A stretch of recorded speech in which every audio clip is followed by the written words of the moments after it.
son los rostros de algunas de las miles de víctimas de Pablo Escobar. Miles de inocentes, humildes, anónimas, policías, padres de familia, vendedores, niños, ancianos, mujeres, colombianos.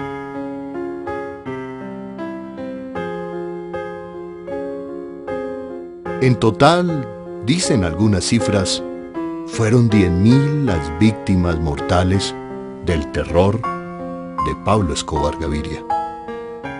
La mayoría de ellas ejecutadas en esa década de los 80 y principios de los 90, que algunos llaman los años de la peste.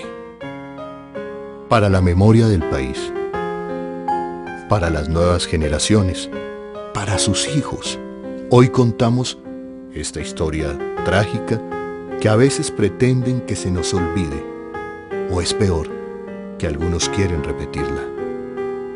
Hoy la narramos desde sus principales protagonistas, las víctimas de Pablo Escobar Gaviria. Una historia que el país y nuestros hijos y los hijos de nuestros hijos no pueden olvidar.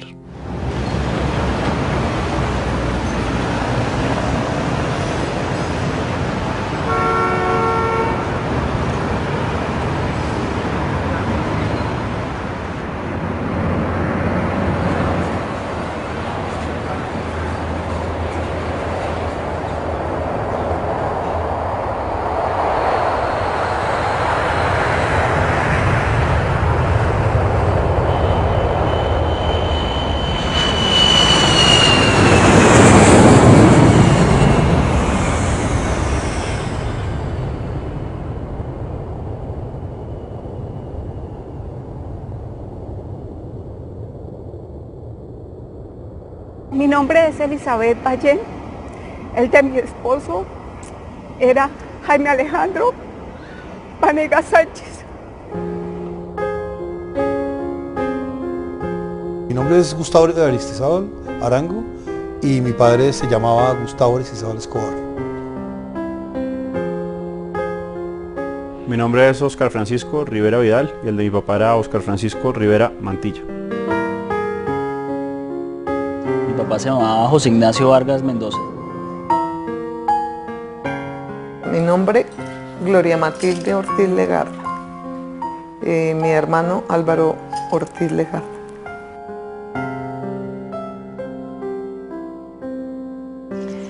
Yo soy Magdalena Gómez de Vargas y mi esposo José Ignacio Vargas Mendoza. Mi padre era un cultor de este país, era un embajador del arte a nivel internacional y por supuesto a nivel local.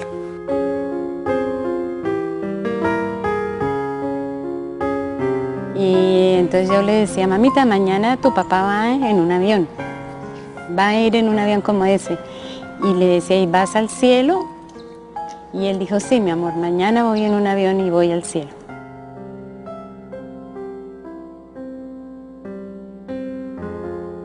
La noche anterior mi papá me estaba explicando unas cosas de estudio. Él entra al cuarto, me dice, levántese, Oscar, ya a estudiar, que estaba yo haciendo un curso de nivelación. Y la última imagen es en la puerta muy borrosa, diciéndole, sí, papá, ya me voy a levantar, ya me voy a levantar. Él viajaba a Cali en ese momento a posesionarse de un ascenso que le habían hecho.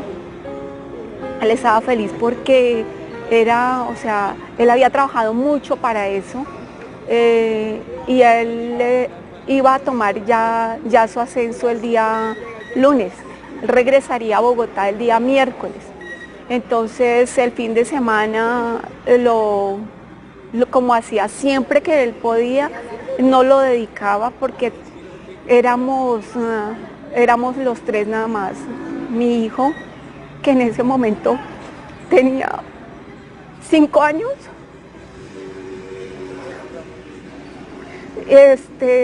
él y yo. Entonces él vino, estuvo con nosotros el sábado, el domingo estuvimos en parque, lo que hacíamos Siempre que él podía, todos los fines de semana nos sacaba a alguna parte, siempre fuimos a almorzar, me acuerdo que estaba yo antojada, que de pollo, y él todo lo que uno decía, todo lo complacía.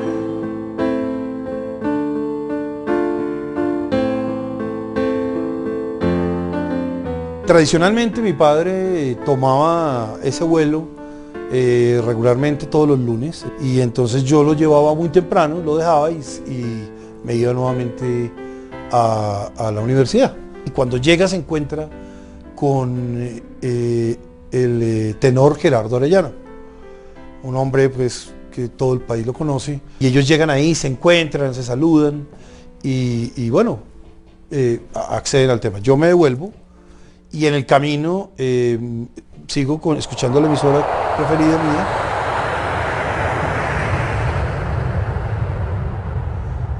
Y en ese momento dicen, como llegando yo a la tal vez 26:68, dicen, se acaba de caer un avión de carga. Cuando la noticia se produce, Caracol se la comunica. ¡Extra! Ofrecemos en Caracol un boletín extraordinario de última hora. Mucha atención, urgente. Hace pocos minutos un avión de Avianca cayó en la zona rural del municipio de Soacha. Las primeras informaciones indican que no hay sobrevivientes. La noticia ya le da la vuelta al mundo.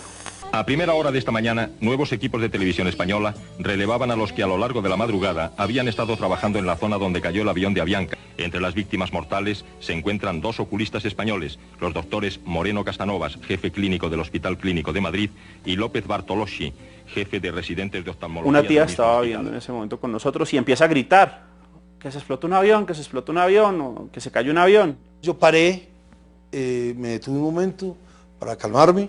Sentí inmediatamente que era mi papá. Él iba en Avianca, pero yo sentí que era él. Qué horror, qué tragedia. Y yo, ¿qué pasó? ¿Qué pasó? Dijo, acaba de explotar un avión en el aire. Y yo me imaginé pues en la China. Nunca me imaginé que nos iba a tocar a nosotros. En ese momento yo le pregunté a ella, ¿y dónde? Me dijo, en Soacha. Acá, sí, ¿para dónde iba el avión?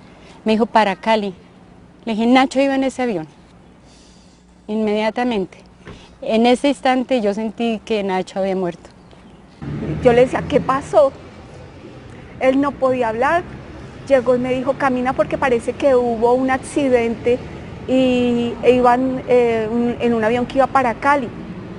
Cuando yo me subo en el carro, me dio por prender el radio y ya estaba, creo que era Yanelda, la que estaba transmitiendo el Caracol, y dice, es impresionante esto acá, el reguero de cuerpos, de no sé qué, por todas partes, hay restos humanos por todo lado.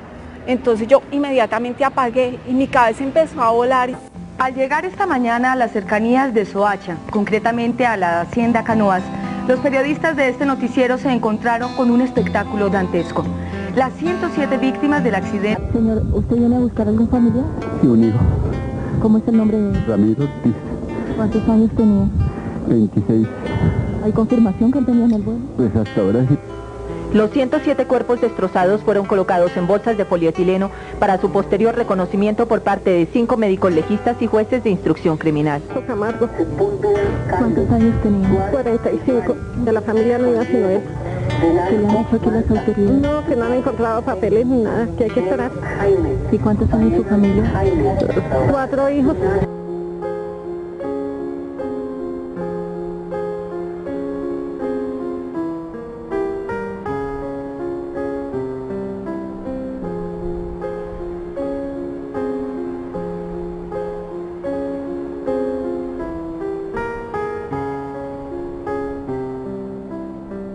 Es una persona con la que uno ha crecido todo el tiempo, no espera uno que ya se esfumó y que ya no está, ¿sí? Yo decía, no, imposible, imposible, apagué el radio, pero yo tenía la esperanza de que como habían salido 2 vuelos al tiempo y para ese momento no pedían la cédula, entonces no se sabía verdaderamente quién había abordado el vuelo, ¿sí? Nos tocaba esperar a que el otro avión llegara a Cali, la gente de Cali la registrara y pasaran aquí la información. leen la lista de los muertos y ya leen a mi hermano. Ya ahí gritamos como locos con mi hijo que iba conmigo en ese momento. Mi mamá había dejado a mi papá en el aeropuerto, entonces al llegar esos griteríos, y mi mamá, no, pues calmémonos, no sabemos, y es una angustia ya impresionante en ese momento porque estamos esperando a que ya mi mamá dijera los nombres, empieza a decir nombres, y hasta que llega el nombre de Oscar Rivera, pero decía que era una persona de Gillette, yo recuerdo más o menos en ese momento, entonces también teníamos esa duda de si era mi papá o no, ya después, pero apenas dice Oscar Rivera, yo me acuerdo que mi mamá nos toma a mi hermana y a mí, nos lleva al jardín de la casa, nos arrodillamos, rezamos un momento ahí en el jardín de la casa nosotros, y dice bueno, y nos toma de la mano más o menos, y ya empieza a llegar la familia a ver qué pasó, y ya por la noche sí nos damos cuenta que sí era mi papá. Y 3 días después del accidente, o 4 días, pues volvemos y aseveramos el hecho porque se encuentra en la mano de mi papá con la argolla de matrimonio de mi mamá. Un periodista, no recuerdo de qué medio en esa época, la llaman y mamá pues tiene por ahí la argolla que no sé en este momento, hace mucho no la veo, pero quedó así como ovalada con el nombre de mi papá. Y esos son los recuerdos, digamos, del golpe en ese momento, sobre todo la expectativa de que ya mi mamá dijera el nombre hasta que lo dijo y ya se hizo eso una realidad. Con mis hermanos tenemos la imagen de desespero, de mi madre sin saber qué hacer, de quedar pues totalmente destrozada y una familia sin tener una respuesta alguna, ni tampoco el porqué de las cosas, sino simplemente pues hay que seguir la vida y seguirlos solos. Entonces realmente son imágenes pues bastante impactantes que quedan en la memoria pues para siempre. Ver por los medios como un avión destrozado, ver por los medios familias, madres de familia gritando, queda en la memoria para siempre. Porque pues los cuerpos estuvieron regados por todos lados. Y ahí me encuentro con un policía y me dice, ¿su papá quién es? Él ya estaba con una lista. Entonces le dije, Gustavo Aristizábal Escobar. Y me dice, vaya hacia allá, que él estaba en la punta del avión. Y allá llegué. Cuando yo llegué, en ese preciso momento, lo estaban ya metiendo en la bolsa, una bolsa negra, como esas de basura. Cogieron unos sobres de Manila, colocaban los nombres, el número de cédula y metían en la billetera y pegaban aquí con cinta pegante el sobre de Manila y en la bolsa. Yo lo vi ahí, pero ahí no me dejaron, digamos, detallarlo.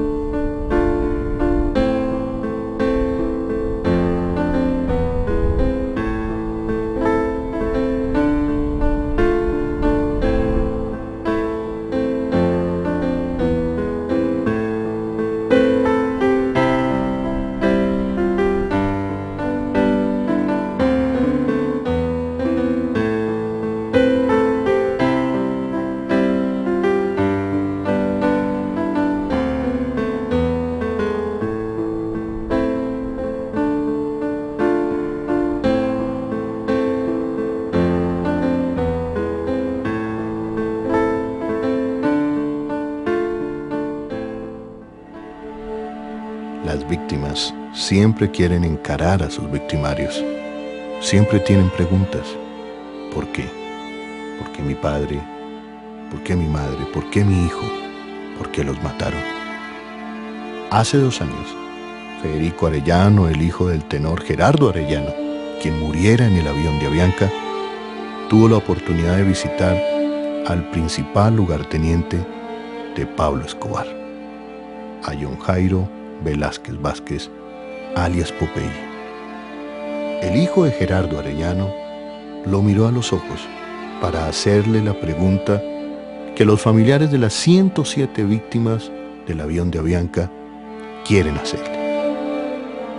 ¿Por qué volaron el avión esa mañana de noviembre de 1989? Pienso que esta pregunta va desde, no sé, lo más profundo del corazón, pensando o sintiendo, querer una respuesta del por qué, valía la pena esto, valía la pena el sufrimiento de una patria, de una nación y de la familia ensangrentada, no sé a cambio de qué, desconozco supongo que había unos intereses económicos y un negocio y toda una estructura, pero esa es la incógnita que más nos ha rondado a nosotros las víctimas. Porque una persona, por ejemplo en el caso de mi padre, que era Gerardo Arellano, que lo único que quería era hacer patria a través de su voz, porque era un excelente y maravilloso artista, ¿por qué tenía que morir de esa forma? Esto fue una gran guerra que se dio contra el país, donde se habla de más de 15.000 muertos, pues las estadísticas son las que las van contando. Yo pensaba que eran 3.000, se hablan de 15.000 muertos.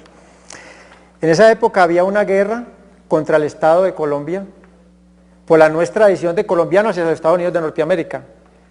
La única forma de obligar a los tres poderes del Estado a sacar del artículo 35 de la Constitución Nacional la nuestra tradición de colombianos hacia los Estados Unidos de Norteamérica era atacando a la población civil, buscando atacar blancos que eran importantes para la mafia, los extraditables, y detrás de estos blancos no importaran las víctimas colaterales inocentes, como el caso de su padre. Ese día fue un acto fallido, porque no murió el expresidente César Gaviria Trujillo, pero a Pablo Escobar le servía ya la organización de que se creó terrorismo en el aire, porque se pensaba que el terrorismo aéreo solo era en el exterior, en el Medio Oriente y en los Estados Unidos de Norteamérica. Esto causó lo que el patrón llamaba el pánico colectivo de los inocentes. Yo lo he dicho en varias entrevistas, que lo decía el patrón, que si en las guerras solo murieran culpables, ese día su padre no hubiera sido tocado ni las otras 6 víctimas. Nadie le importaba la guerra, sino que todo el mundo compraba sándwiches y Coca-Cola y decía, venga, vamos que unos malos se van a matar. Pero cuando están colocando bombas en la ciudad los terroristas, en este caso Pablo Escobar y nosotros, la señora está organizando a su niña para el colegio y se preocupa con esto. Cuando ya viene el gobierno y habla de una negociación con los extraditables o con los terroristas, la gente lo ve bien, porque ve que están salvaguardando su vida, porque sabe que todo el mundo está en peligro. Pero realmente para la época Pablo Escobar no pensaba que ahí iba su padre, a nosotros no nos importaba la vida de su padre, a nosotros nos importaba que usted hoy, por ejemplo, que usted tuviera en esa época, tuviera 2 años de edad. Nosotros estábamos en una guerra ciega. Para mí hoy es errado, porque yo estoy al frente de una de las víctimas hoy, ¿sí me entienden?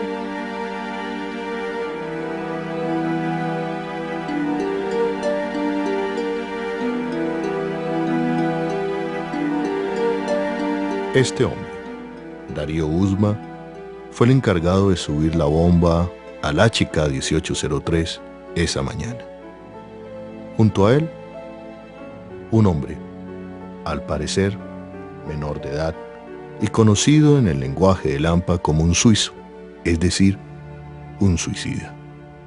Uzma abandona el avión y deja a aquel hombre que quizás nunca supo que llevaba al interior de su maletín una bomba y que sería el ejecutor de uno de los actos de terrorismo más espeluznante en la historia del país. Él ofrece $1 millón al mejor postor dentro del cartel de Medellín para que haga esa vuelta, y finalmente la hacen 2 personas, un capo que hoy en día está vivo, por eso me abstengo de dar el nombre, y ese a su vez subcontrata a otro hombre que se llamaba Darío Uzma. Ese Darío Uzma es el cerebro, es el que organiza la bomba, escoge el tipo de explosivo y lo hace de tal manera que no quede rastro aparente. Contactan en una comuna de Medellín a un menor de edad, lo ilusionan con el dinero, le dan un adelanto de la mitad de la plata. Este Darío Uzma prepara la bomba en un maletín ejecutivo, prepara al niño, al menor de edad, con ropa de hombre adulto, le pone una cédula falsa para que tenga mayoría de edad, le compran un ticket en un avión de Avianca, lo suben al avión. Incluso el propio Darío Uzma se sube al avión con el joven, se sienta al lado, le dice que ese maletín contiene una grabadora en la que supuestamente se tiene que grabar a 2 enemigos del patrón de Pablo Escobar que irían al lado izquierdo en la silla de él, y le dice que cuando vaya a unos 5 minutos de vuelo, active el botón de la grabadora para que ponga a grabar lo que esos 2 supuestos enemigos de Pablo van diciendo al otro lado. El niño o el joven efectivamente lo hace. Darío Uzma se baja, cuando va el avión van a cerrar el vuelo, le dice con el pretexto de que va para el baño, ya vengo, sale, no se monta, obviamente lo deja solo y se va. La historia enseña en nuestro país que este tipo de actos terroristas, magnicidios, atentados, siempre han contado con la ayuda de cómplices estratégicos. En este caso, los cómplices estratégicos fueron quienes ayudaron a entrar el explosivo al HK 1803. Pero lo delicado es las instituciones del Estado cooperando con los criminales. En este caso, los que propician subir el maletín al avión donde su padre murió son unos agentes del DAS.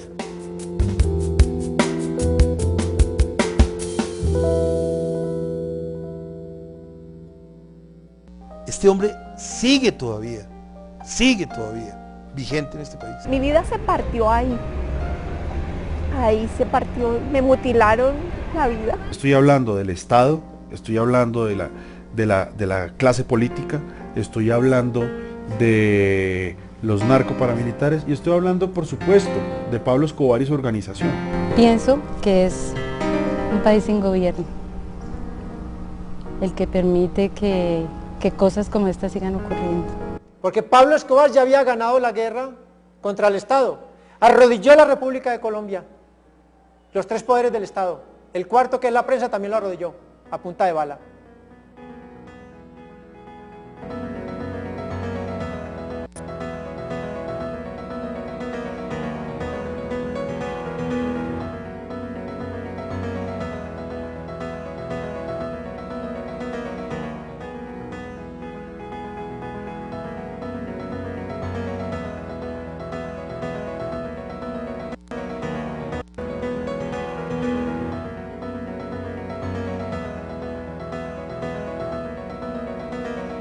El siguiente programa es para mayores de 18 años.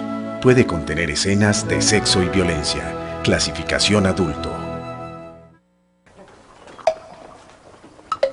Como